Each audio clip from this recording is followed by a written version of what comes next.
Hello and welcome back, folks, to another episode of Insufferable with me, your host, Lindsay Howe. Here goes my dog again. I said places. He is late. He missed his cue. He is not off book. He's been doing this lately. And now he's finally getting into places. So thank you, Frank, for messing up the intro. Gotta love that guy. Gotta love him. You know what I mean? He could pretty much do anything and I wouldn't really care. Anyways, welcome back to another episode of Insufferable with me, your host, Lindsay Howe, episode 50. Yeah, bitch, the big 50. The big 50. Okay, we are nearing the year anniversary of this podcast. Okay, I've been wheeling and dealing insufferable takes for almost 1 year now. Okay, thank you so much for tuning in yet again and engaging if you will. Okay, leave a comment, subscribe to the channel, share it with a friend or an arch nemesis, anything like that. Wow, my cat is literally laying in the cutest fucking position I've ever seen, and I can't take a photo because I am filming there on my phone. So that's unfortunate, but that's on living in the moment, girl. That's on, you don't have to take a picture of everything, okay? You could take a picture with your mind. You know what I mean? Do I need to put that on my Instagram story? Kind of. Kind of I do. How will you guys know how cute my cat is if I don't upload this this fucking scene to my social media accounts? Okay? You guys do not know how cute my cat is unless I show you, okay? It's giving highlights. You know what I mean? That's why my Instagram is filled typically with pictures of my dog or my cats. Or if my dog and my cat happens to be laying together, I take a picture of that, upload that. You know, my Instagram would be nothing without my pets. And shout out to them. Shout out to them for being ride or dies. I've had my cats for almost 12 years now.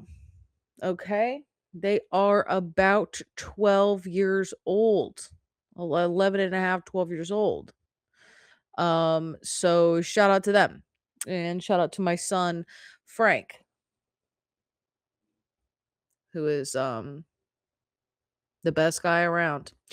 Anyways, welcome back, guys. I'm late. I'm late this week. And why am I late? Oh, because it's full moon. And I'm affected by all the full moons now, suddenly. Now that I'm in my woo woo. I'm in my woo woo.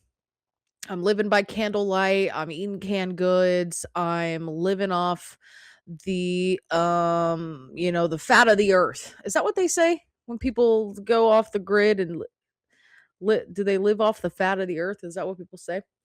Canned chickpeas from Trader Joe's is hardly the fat of the earth, but hey, we are in our bag. We're in our trusting bag. We are in our open to receiving bag. We do not feel bad about anything anymore. We're releasing and all of that good stuff. Okay. Today is a full moon in Scorpio. It's called a flower moon. It's also the Beltane, which is a festival, Celtic festival, which basically says that we are between um the spring equinox and the summer solstice. Okay, we are in the midpoint between those things. Okay, so spring has sprung and summer is upon us, and that is something to look forward to. Okay, if you just get a little bit into the woo woo, as it turns out, the earth does actually have its seasons. And if you program your life to flow with the seasons of the earth, things feel a lot more intentional. They feel a lot more aligned. And, woo woo or not, I am enjoying it. Okay. I'm just trying to, it's like that. It's like this time in a woman's life where you figure out how to sync up your life with your cycle. Okay. Maybe you start eating more iron rich foods when you're on your period because you'd be losing a lot of iron because you'd be bleeding out. Some of us more than others. And you be feeling better. You know what I mean? Have a nice little steak, girl.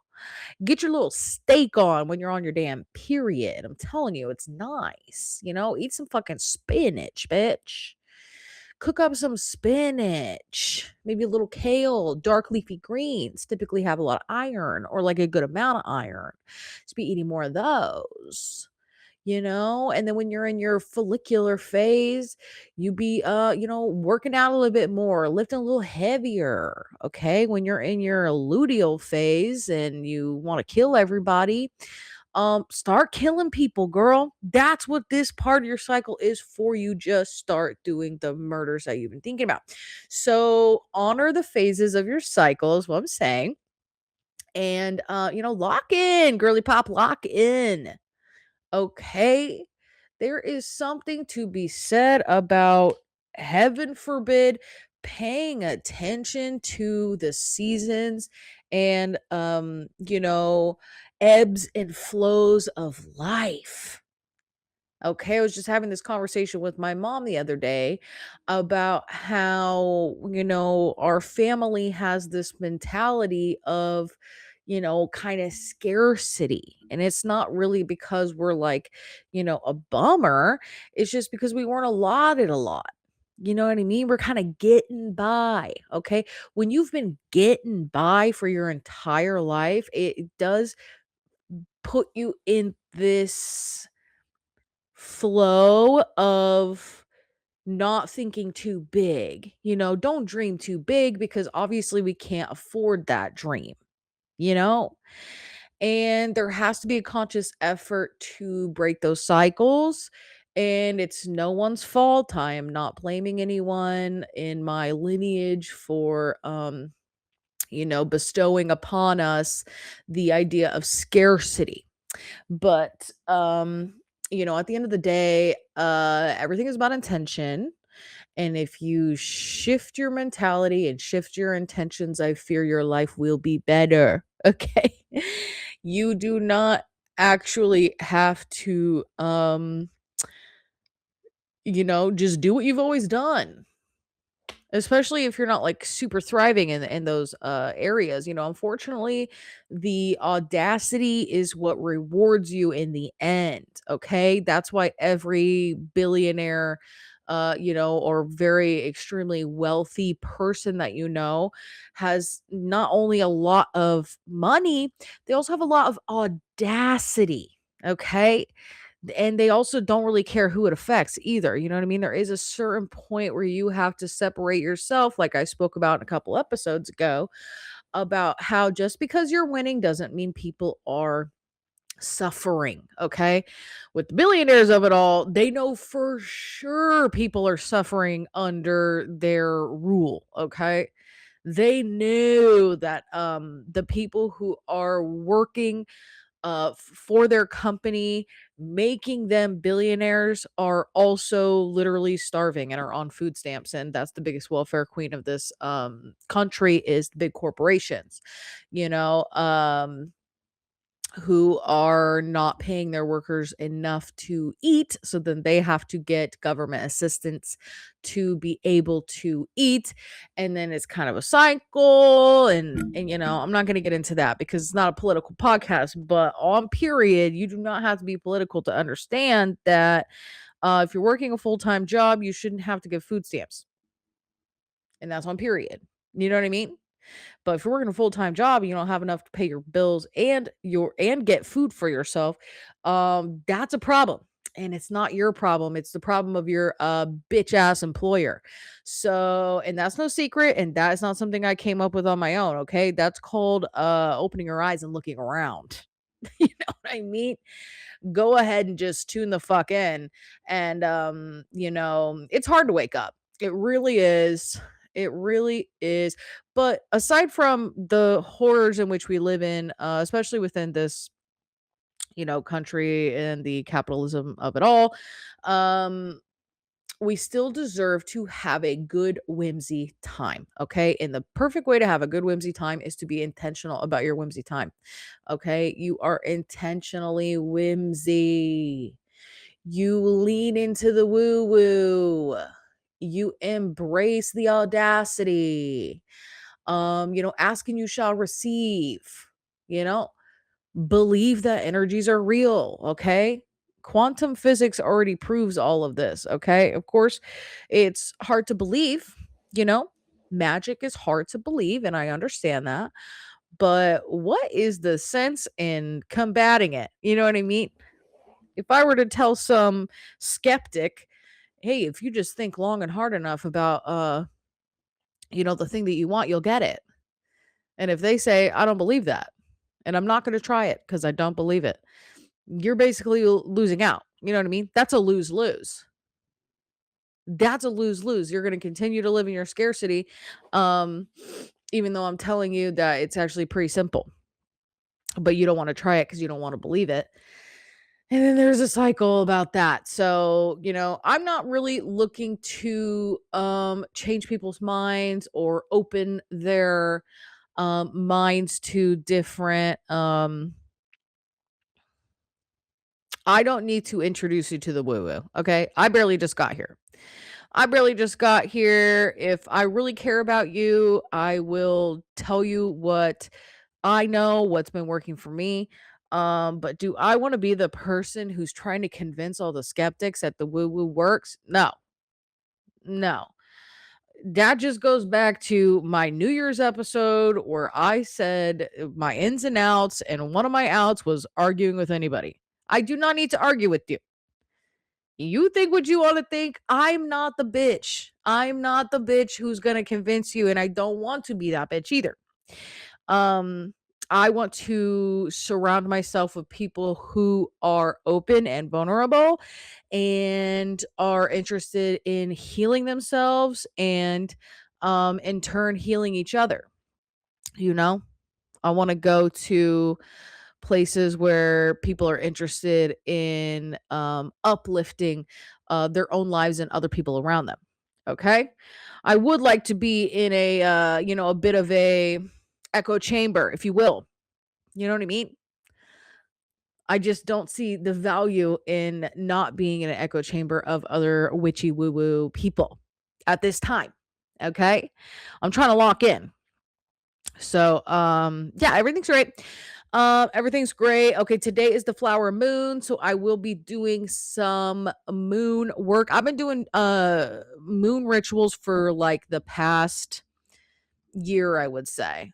You know, for the past year, I have been sitting down with a candle and a journal on these full moons, learning from some woo woo bitch on TikTok, what kind of moon it is, doing some side research on top of that. I have a bunch of woo woo books now, so I can read about those, the wheel of the year, all that kind of stuff, and kind of figure out what I should put my intentions to on this specific moon. Okay. As I know now, full moons are about release and rebirth and stuff like that. New moons are about like affirmation, starting new things, sort of projecting yourself forward with the things that you want to do and all that kind of stuff, dude. This is all Googleable, you guys. It's all Googleable. I wish that I had access to like going to Scotland and like finding a Scottish Celtic witch who lives on a prairie, and you can only find her and get an appointment with her via word of mouth. The bitch, she does not have an Instagram or a TikTok. She's old, she's ugly, and she's full of wisdom. Okay. And I go to her house and she's got a cauldron that is caked up, girl. When you go to someone's house and they've got a cast iron skillet that you can tell has been used for 50 years. I mean, it's getting passed down. Many a steak has been cooked in this, many dishes.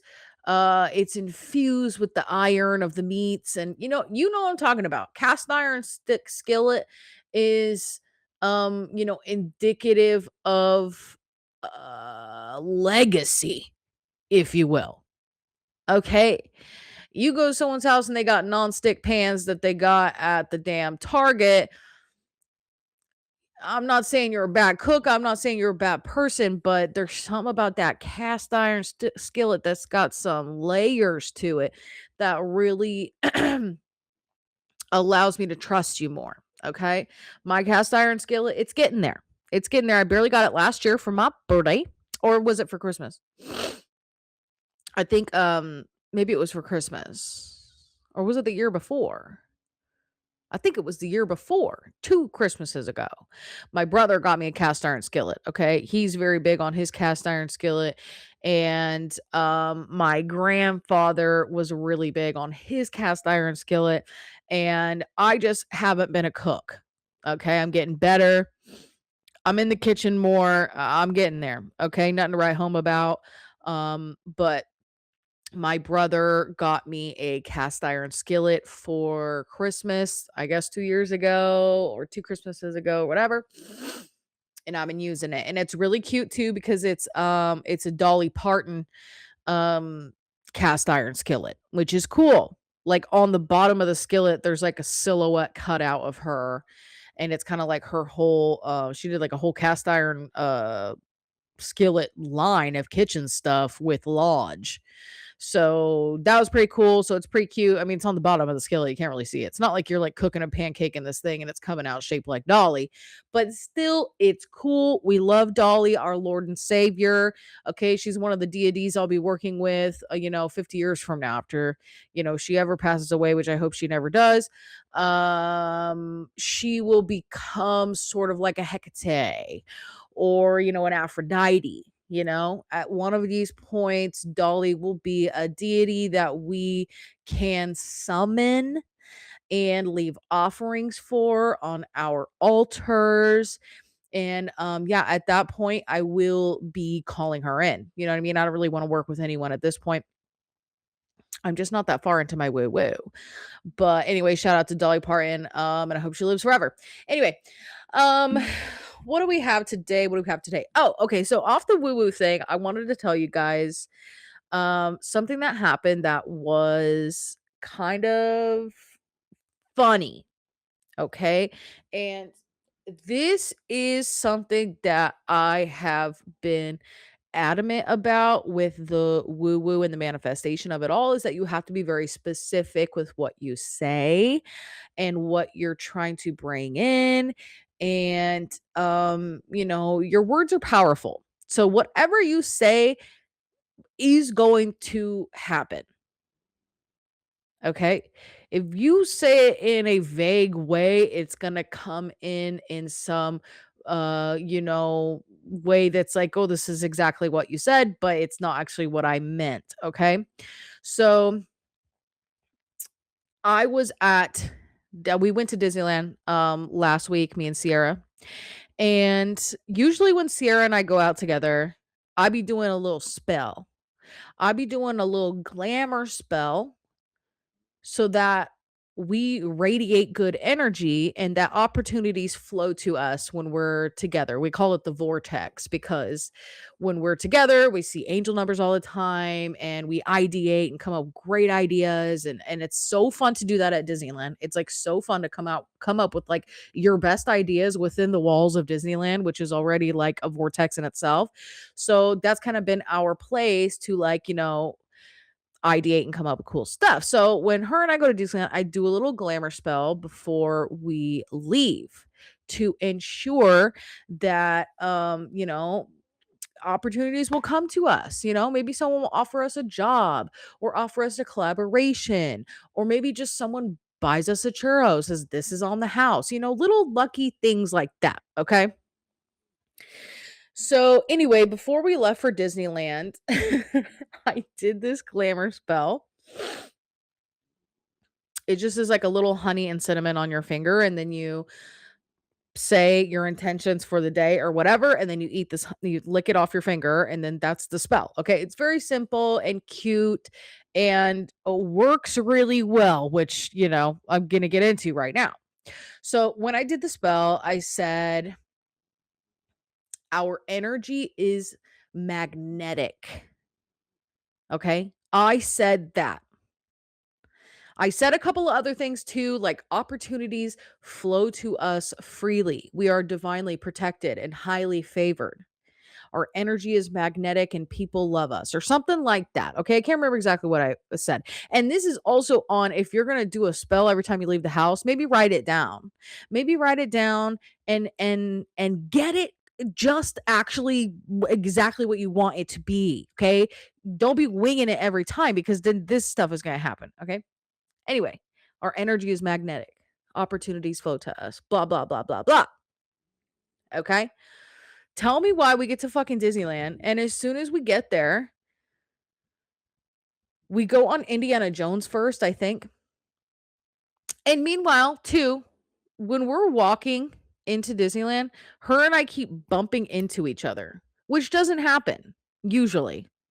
Usually, we're both respectable adults who walk in a path in which we're not bumping into each other. We kept bumping into each other. And we weren't mad about it or anything. We were like, oh, like we keep tripping on something. I don't know. Why do we keep like bumping into each other? And then we went to Indiana Jones as our first ride. And the guy behind us was like extremely close to us the whole time. We had to switch spots. He was so close to her. Like he was like, I don't know. I think he might have been like, I don't want to say, how are you supposed to say it these days? Maybe he was on the spectrum of some sort. He was there by himself. He was a party of one, okay? And he was dripped out in Disney stuff. So like, I don't know, maybe he could have been on the spectrum or something. But he was on our fucking ass the whole time we were in this line. The line was like 35 minutes, which is pretty good for Indiana Jones if you know, you know. Okay? Highly favored in my opinion. So he's on her fucking ass the whole time, and she has like a little backpack, but it protrudes a little bit. So he's basically riding her backpack, and she's like, "This fucking guy is like on my fucking ass." And she gave him a look, and he did not pick up on it, probably because of the spectrum of it all. Okay, so I said, "You know what? Go ahead of me, girl. I'll stand. I'll stand here." And he could be on my ass, and I will give him a bunch of fucking 30 looks, and he'll get the hint. He didn't because of the spectrum of it all. Pretty sure. Okay, no offense to him. Um, so we switched places. I let her go in front of me, and then he was on my ass. Heavy. And I got a little backpack. And what really pissed me off is when I took a step forward, and in the way you walk, which I'm sure a lot of you are familiar with walking, my foot would go up, okay? And while my foot was up to take a step forward, the toe of his foot is hitting my foot that's off the ground. I don't know if that makes sense, but he is walking inside my steps, if that makes more sense. Absolutely riding our ass. And I turn around, I give him a couple looks. I'm like, hey, bro, if I turn around and our noses are touching, you're too close. You're too close to me. Okay? This line is not that serious. You don't have to squeeze in like this. This was in the outside portion of the line too. And we were trying to eat our Dole Whips. So it was just very irritating, and I was like, "What the hell?" And then we went on the next ride, and the same shit happened, dude. The people behind us were on our ass. Heavy. Okay? At this point, I'm not realizing it's part of the spell, okay? I didn't realize that I said that our energy is magnetic, and it quite literally is like a magnet at this point, okay? The spell is in full effect. And it is working, okay, but not in the way that I intended. That's why you need to be really careful. Okay, and then we went to the haunted mansion. And in the haunted mansion, We were in the line, and there was this old man there with his wife, okay? He was probably, like, in his 70s or 80s, okay? Old man, but pretty active old man, you know what I mean? He wasn't, like, crazy old, he wasn't in a wheelchair or nothing, or he didn't have a walker, but he was an older man, white hair and everything, okay? So he comes up, he's behind us in the line, and we're chit-chatting about whatever, we're ideating, we are, in the vortex of it all, and then he just chimes in and starts asking me about my tattoos. And he's like, "Wow, that's good needlework you have there." And I'm like, "Oh, thanks." He's like, "Is that an artist from like there are they local or, where's the artist from?" And I'm like, "Oh no, this artist is actually from Savannah, Georgia. She's from Georgia and yeah, that's, that she's not from around here." And he's just like, "Oh, okay, cool." And then he starts like going off about a time that he's been to Georgia. And we're like, "Oh, he, like, that's cute, whatever." And then we would start talking to each other again, and then he'd be like, "Yeah, so I work in the medical field. I'm a doctor, and I've seen some crazy tattoos in my day." And then he proceeds to tell us this low key, high key, inappropriate story. In the line at Disneyland, there are children around, and he tells us this story about how he was about to operate on this woman who had, she was going to into an operation. So she had like the gown on with the, thing open in the back. And he says something about how she had an atomic bomb tattooed on her butthole. And he says butthole, by the way, at a regular outside talking volume. And we're like, "Oh," he said that, "Oh, she told me that she got drunk in Tijuana and got this tattoo and da da da da da da." And he's telling us about this lady he was going to operate on who had an atomic bomb tattooed on her butthole. And we're like, "That is crazy. Ha ha ha." And you know what? If an elderly person tries to talk to me and they got mad stories, sometimes it's good to listen. Sometimes it's good to tune in and just get maybe there is some wisdom that this older man can give us. Okay. It did not turn out that way. Spoiler alert. But, in the age of, um, nobody wanting to talk to each other. Everybody is socially awkward. Nobody knows what to say. Everyone's on their phones. It's like, God forbid I have a conversation with this old man. God forbid I let him fucking say what he wants to say. And he's very, very friendly, like overtly like is like anytime I ever run into anyone in public, they want to speak with me. They want to hear what I have to say. And I am going to yip yap as long as I fucking can with this person in this line. And his wife, the quiet type, she just standing there. She's kind of on her phone on and off. And he's telling us about different places. He's talking about how he wants to try. He's white, of course.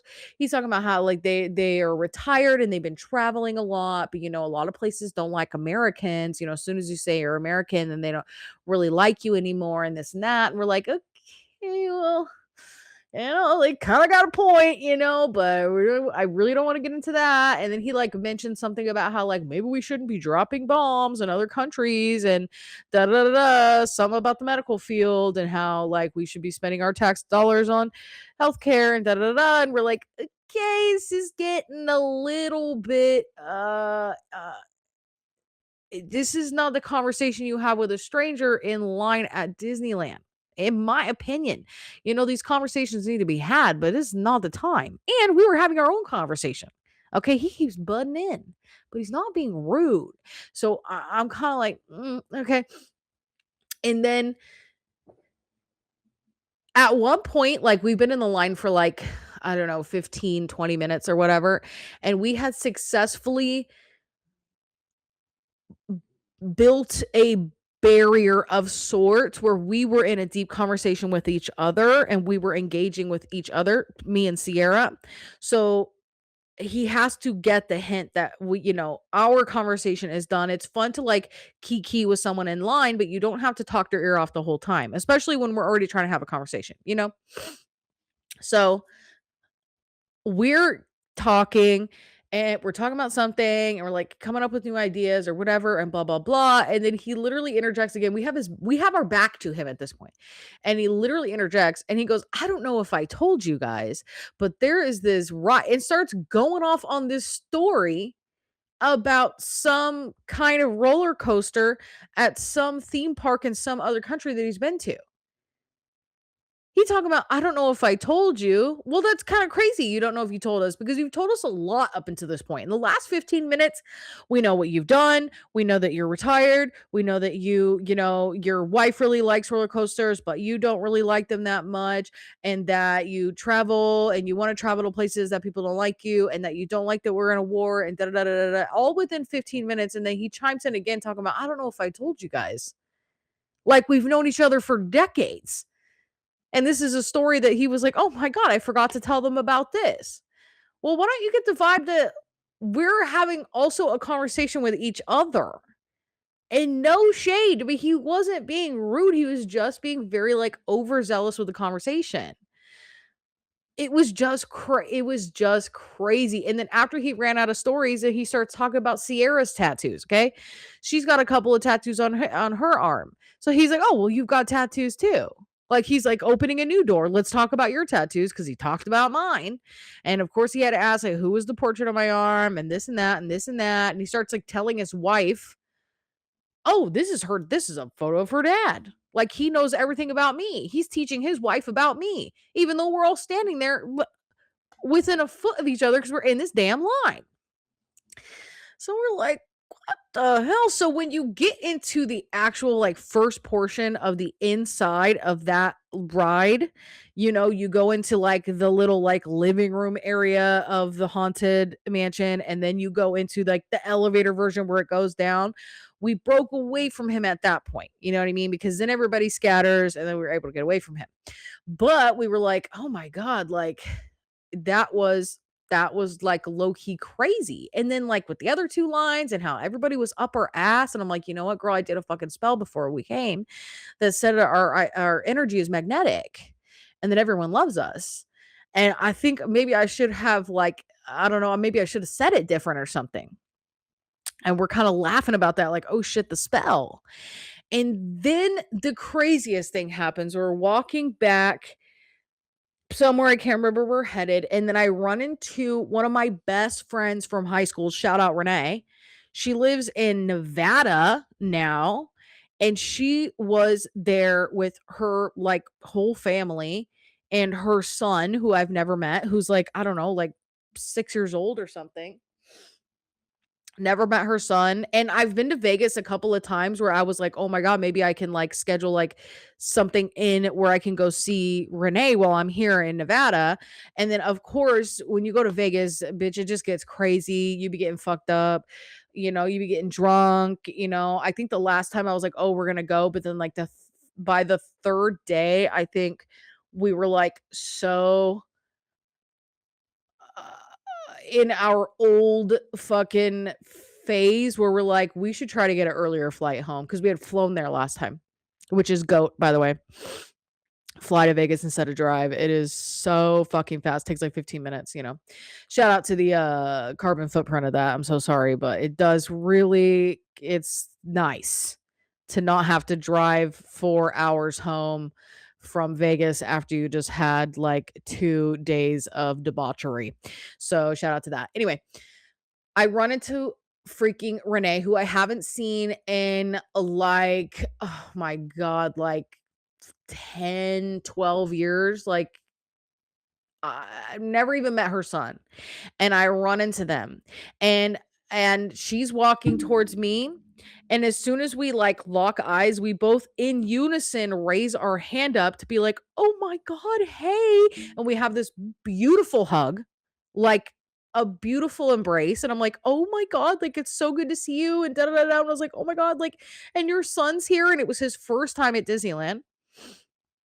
And I'm kind of chatting with Renee, and I'm like, "Oh my god, like it's so nice to see you. And then like her brother was there and her husband was there, and I was saying hi to him, and he remembered me from seeing a stand-up show that I was in like 12 years ago. That was the last time I saw them. They had come down to watch that, whatever. And then I was like chit-chatting with her, and then all of a sudden I feel this embrace, and it's her little son giving me a hug, like hugging me like he's known me forever. And he's patting me on my back. Like, you know how like when you hug people and you pat them and he's patting me, and I'm like, "Oh my god. Oh my god, like look at it. I've never even met him before." And then I bent down and I was like talking to him about his glasses. He had these like cool like Oakley glasses on, and I was like, "You look so cool. I like your shirt. I like your glasses." And he was just there like embracing me. And at that moment, Sierra was like magnetic. And I guess Renee overheard her say that, because Renee sent me a message later and was like, "Oh my god, when my son was hugging you, your friend had said magnetic, and that was, like, the best way to describe, like, he really warmed up to you quick." And I was like, "Oh my god," and this whole interaction was, like, a minute long, you know what I mean? We were those people who, like, stop in a fucking crowd in the middle of the crowd and, like, talk to each other. It kinda felt bad, but at the same time, I was like, "I haven't seen her in so long, like, this is so cool." And her little son was freaking giving me a hug and patting me on my back. Like, that was so cute. Oh my god, dude, I literally wanna cry just thinking about it. It was so fucking cute and adorable. And she was like, "Wow, he really warmed up to you, like, really quickly," and whatever. And right before that, Sierra and I were like, "We need to, like, modify the spell," because, like, all these people on our ass in the line and, like, telling us their fucking life stories. It's not really what I wanted with the spell. You know, it's not horrible, but, like, I like my space, and I don't want anybody on my fucking ass in a line, okay? So we were, like, on our way to go find some honey in the park so we could refresh the spell, essentially. But on our way, we ran into Renee and her family, and I got that hug from her son, which was, you know, that's the magnetic energy that I want, you know? I did have some magnetic energy in that moment, and that was very beautiful and very nice. So, hell fucking yeah, girl, that was beautiful. And I was like, "You know what? Then that's actually a perfect finish to this magnetic spell that I put." Okay? That's the last person that I would want, like, the last, like, the end of this spell ends with this young, boy, my friend's son, like, feeling comfortable enough to hug me in that moment. Like, that was fucking so cute and endearing and beautiful. And, um, that was the end of the spell. We were able to go find honey, and we redid the spell, okay? And yeah, so and you know what? After we redid the spell, we didn't get so many people so close to us. Like, we really didn't. And also we went to go draw Remy. There's the animation station over in California Adventure where like you go in and an artist like helps you, like talks you through a drawing or whatever. You get to draw. And since I'm going to be designing a tarot deck, coming up here pretty soon, I feel like I got a good grasp on the tarot of it all now that I could design my own deck. It's obviously going to be having some rats in it, okay? Rodents of all kinds in the deck. And one thing that I don't have in spades is the ability to draw. Okay. I was not gifted with much artistic ability when it comes to like pen on paper type shit. Okay. Unfortunately, you know what I mean? Maybe I could take a couple of classes and get a grasp on it. But yeah, I can barely draw a stick figure. It's not really something that I've ever really had the talent to do, and I do want to be drawing these characters. I have it all, in my head. If I could just put it on paper, that'd be great. So I've always thought like, "Oh my god, if we draw Remy, like I'll at least get like an idea of how to draw a rat." Okay? Unfortunately, when we drew the Remy, it was only his head. It wasn't his whole body, which was kind of a bummer because I wanted to draw his whole body. But either way, um we we're a little bit late getting in line. There's only a certain amount of people who can go into each of the sessions, it's different character every 30 minutes. So you have to go over to California Venture, go inside the animation studios, look at the time slots. It'll show you like at 5:30 we're doing Pegasus. At 6 we're doing Hercules. At 7 we're doing, every 30 minutes there's like a new character. So we were already planning on doing the Remy one, which is at like 5 or 5:30 or something. And so when you go, if there's like a hella people in line, which there usually is, they only let a certain amount of people in. And if you're still in the line and there's too many people, then you have to wait for the next character. Even though Loki, I came here to draw this specific character. I missed the cutoff, so now I'm gonna have to do the next one, which is whatever character I probably don't want to draw, probably like Mike Wazowski or something. So we got there and we were pretty much like kind of far back in the line. And I was like, you know what? Like, let's just go. We're not going to be able to get in. And Sierra was like, no, we're staying. We're getting in. Like, it's fine. We're going to get in. And so I was like, all right, girl. Well, I guess we'll get in. Turns out we were the last two people in. We made the cutoff like exactly when we were supposed to, and we were able to draw Remy, which shout out to Remy, shout out to that. That was really fun. Unfortunately, it wasn't his whole body. That was kind of a bummer, but that's okay. Um, you know, we were divinely protected in that moment. Okay, because we have tried to draw Remy in the past and we didn't make it there in time. You really have to get in line like 40 minutes before to get into the one that you want to get into. Okay, you get there and everyone in the line is sitting at that point. You know what I mean? Because they be waiting. They be waiting for their specific character they want to do. Next time I want to do Pegasus. Shout out to him.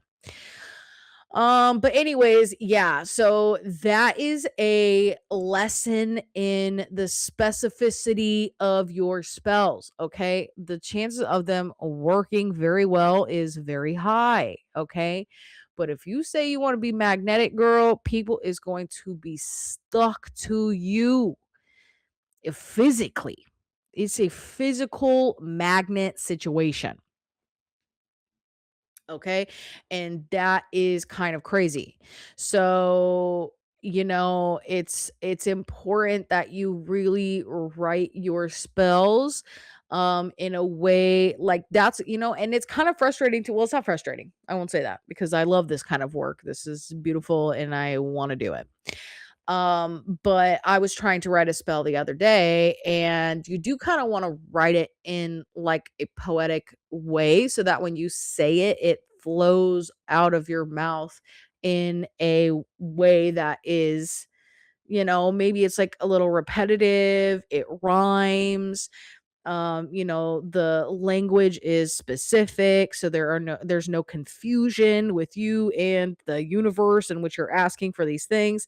So writing a spell can get pretty tedious. You gotta make sure that it says exactly what you want and make sure it's not going to harm anyone else in the process. You know what I mean? There's so many levels to this.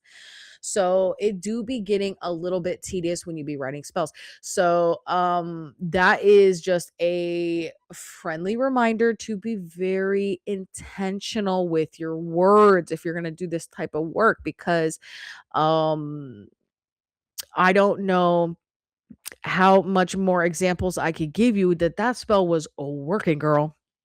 That spell was working as fuck. Um, and you know what? And we also came up with an amazing um idea, which we were able to ideate and execute all in the same day.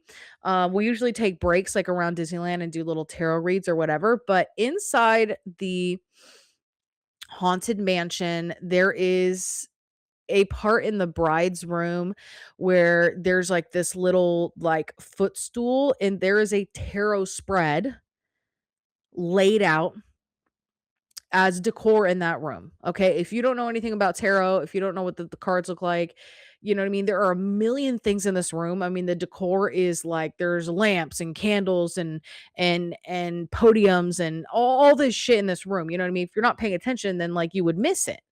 Okay. But last time we were like, "Oh my god, there's tarot cards, like, on the fucking bench right there. We should find out what the spread is and, like, read it." Now that, like, I know how to read tarot, I want to read it based on, like, the story of the, um the lady from okay, hold on. Haunted Mansion Bride, story. So her name's, like, Constance or something like that. Haunted Mansion Bride, known as Constance Hatchaway, or the Black Widow Bride, is a murderous socialite who married wealthy men only to decapitate them with a hatchet to claim their inheritances or whatever. Featured in the attic scene, her story is told through portraits showing her husband's disappearing, leaving only her and her axe. Okay, so we searched that up.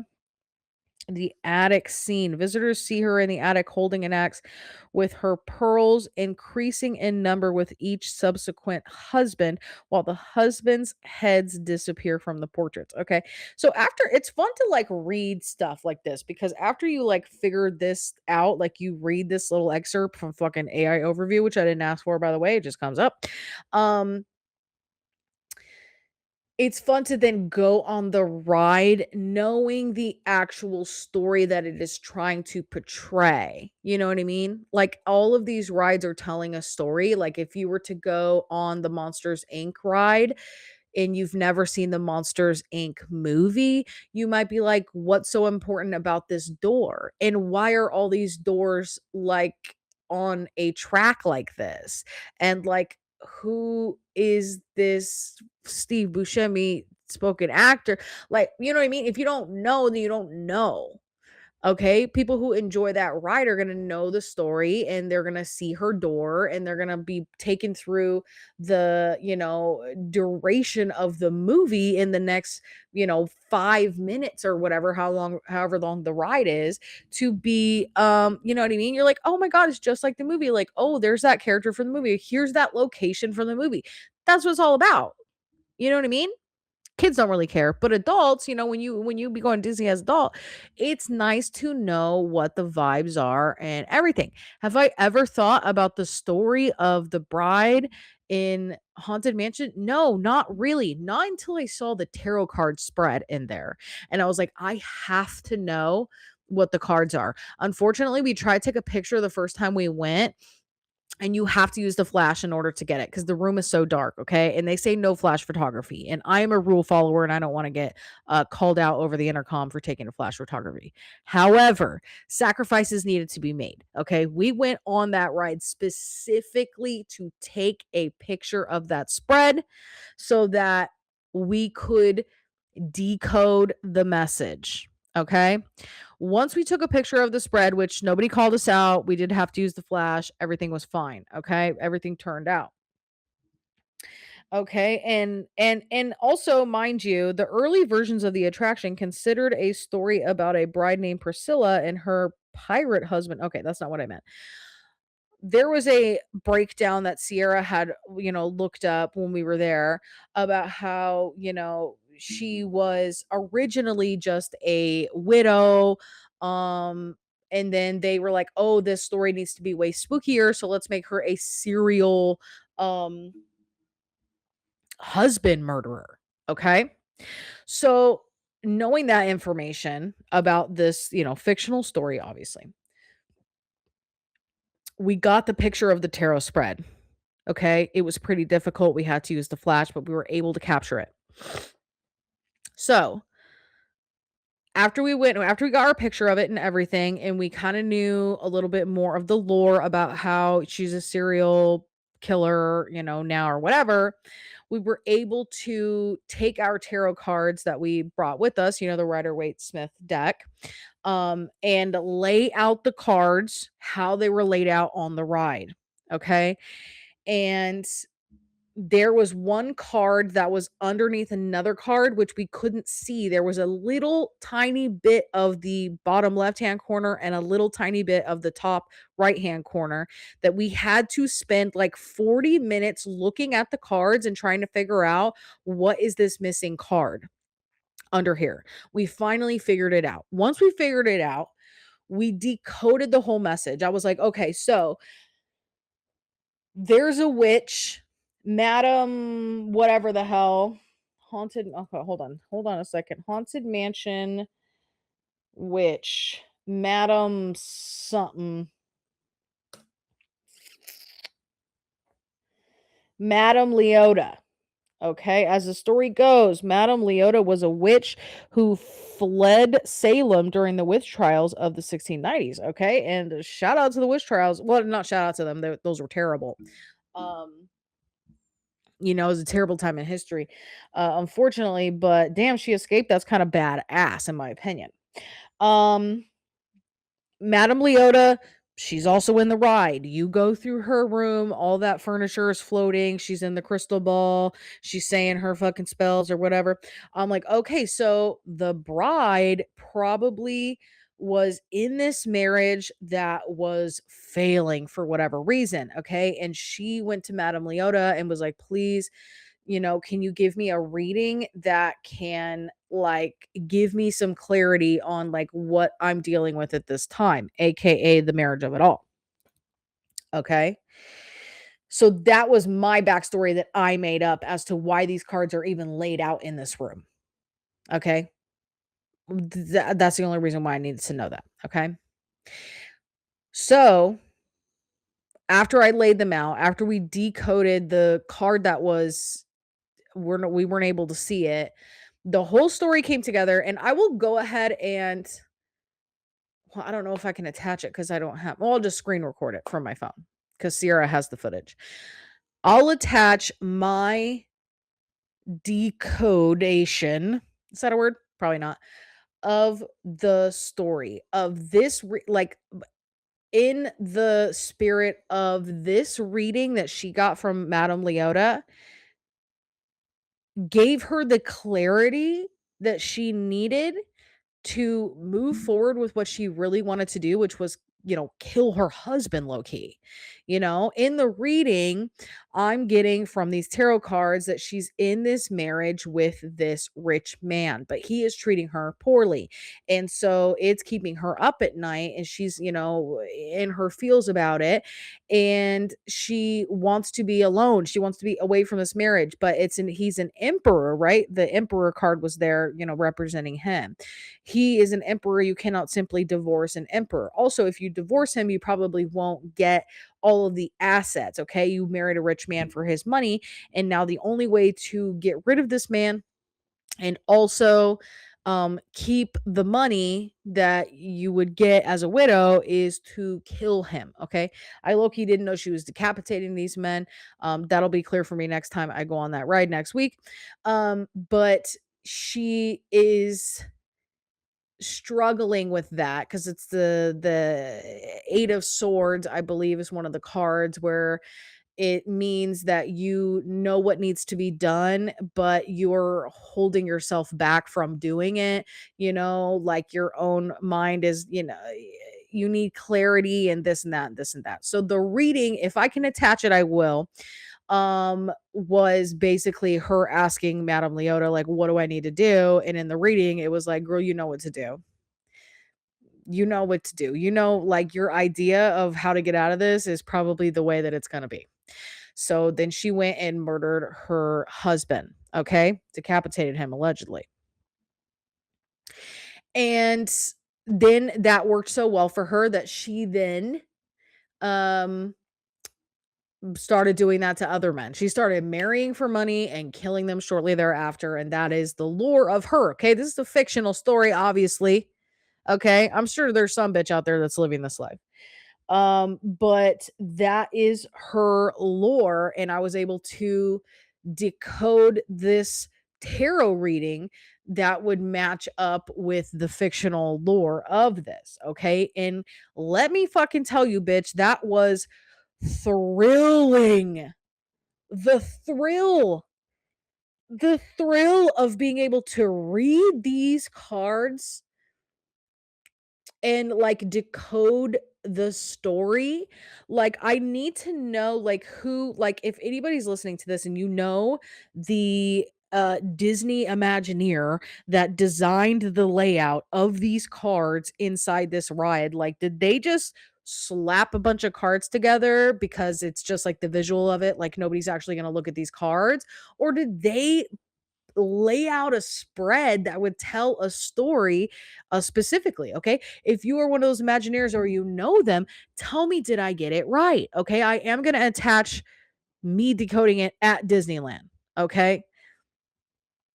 And I'm still kind of waiting to make sure that the card that's under the one card is correct, okay? It's not gonna change the reading that much, but it could offer some more insight on the story, you know what I mean? Like, oh, I fucking love this shit, dude.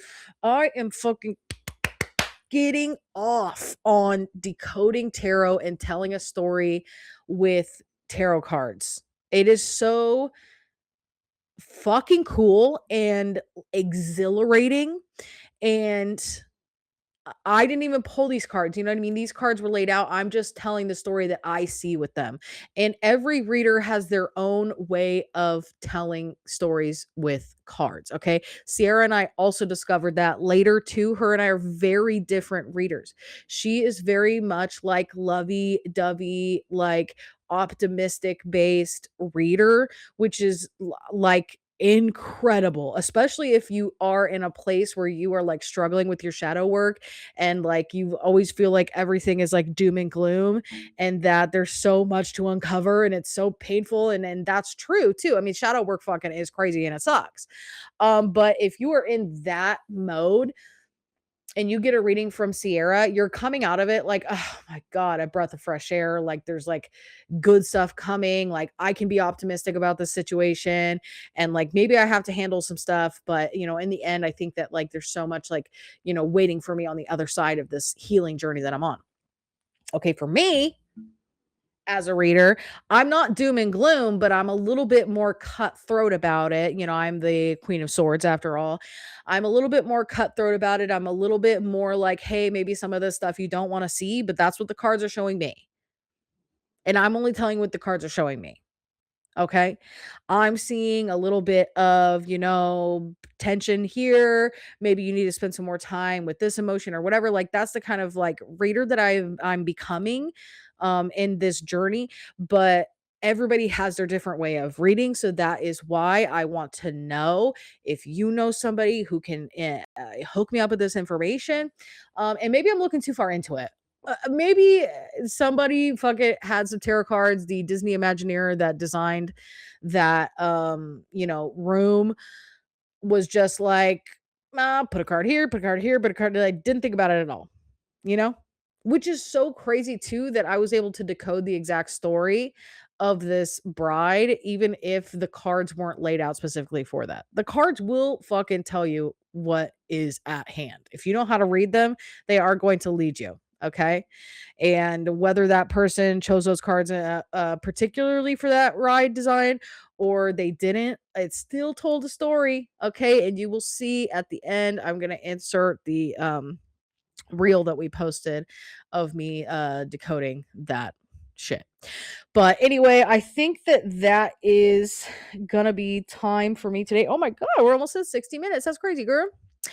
Yeah, I thought today was gonna be a short episode, but then I was freaking yip yapping, bitch, about the language that you use for your spells. Okay, be careful when you say you want to be magnetic. Okay, girl, especially when you're somebody who does not like physical touch, like me. That is my least favorite love language, the low key. And so I won't be using the term my energy is magnetic anymore. I will be rewording that to match something that more aligns with the way that I like to be treated in public, which is not someone on my fucking ass for 35 minutes straight in a ride when I'm trying to eat my Dole Whip. Okay. So anyway, thank you guys so much for tuning in to episode 50. By the way, 50 episodes is crazy. Um And yeah, that's crazy. Anyways, we're almost at a year. I want to do something special for the year anniversary, the 52nd episode. We will see how that aligns for me. Maybe I'll do a spell about that. Good idea, Lindsay. Anyways, happy full moon in Scorpio, the flower moon. I hope you had time. You won't be seeing this until Monday, and the flower moon is on this Friday right before that. So I hope that you had a good flower moon, and that you have released anything that no longer serves you, and that you are ready to receive the blessings that are meant for you. Everything that you wants you to. So shout out to the universe. Anyway, I will see you guys next week. Bye. She's gonna need to do a murder.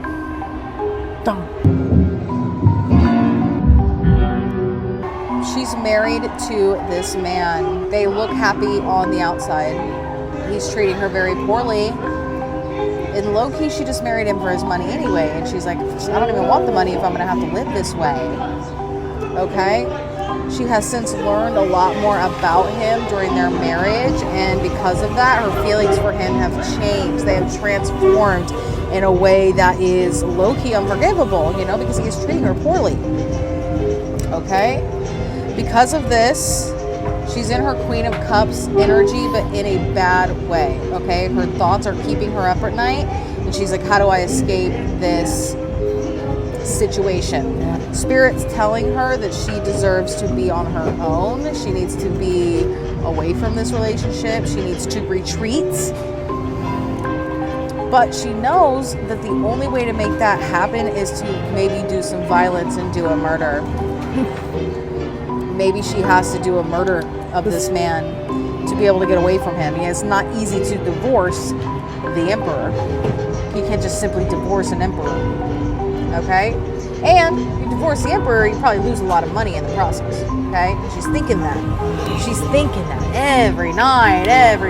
How do I get out of this? How do I get out of this? Okay?